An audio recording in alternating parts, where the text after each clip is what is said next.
খুনি জিয়া রক্তাক্ত হাতেই খাবার খেতে বসতেন এবং খেতে খেতেই ফাঁসির আদেশে স্বাক্ষর করতেন বলে উল্লেখ করেছেন প্রধানমন্ত্রী শেখ হাসিনা। তিনি বলেন, জিয়ার নির্দেশে অসংখ্য মুক্তিযোদ্ধাকে হত্যা স্বাধীন দেশের এক কলঙ্কজনক অধ্যায়। মুক্তিযুদ্ধ ও স্বাধীনতার চেতনায় বিশ্বাস করত না জিয়া। জিয়ার 5.5 বছরের শাসনামলে 21টি কু পাল্টা কু হয়। লেফটেন্যান্ট কর্নেল তাহেরকে সে ফাঁসির কাষ্ঠে ঝুলিয়েছিল। সার্বিক প্রেক্ষাপটে জিয়া অত্যন্ত হিংস্র ও বেপরোয়া হয়ে উঠেছিল। প্রধানমন্ত্রী শেখ হাসিনা বুধবার জাতীয় সংসদে টেবিলে উপস্থাপিত সরকারি দলের সদস্য মোহাম্মদ আসাদুজ্জামান আসাদের এক লিখিত প্রশ্নের জবাবে এসব কথা বলেন।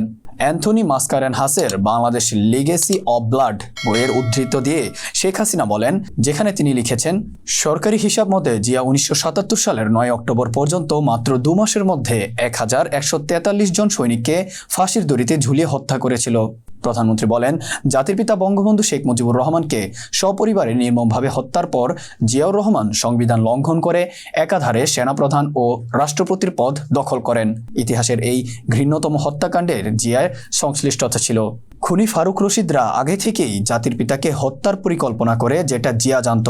জিয়া সেনা ছাউনিতে বসে দলছুট রাজনীতিবিদদের নিয়ে বিএনপি গঠন করে। তিনি যেমন অবৈধভাবে ক্ষমতা দখল করেন, তেমনি অবৈধভাবে বিএনপি সৃষ্টি করেন।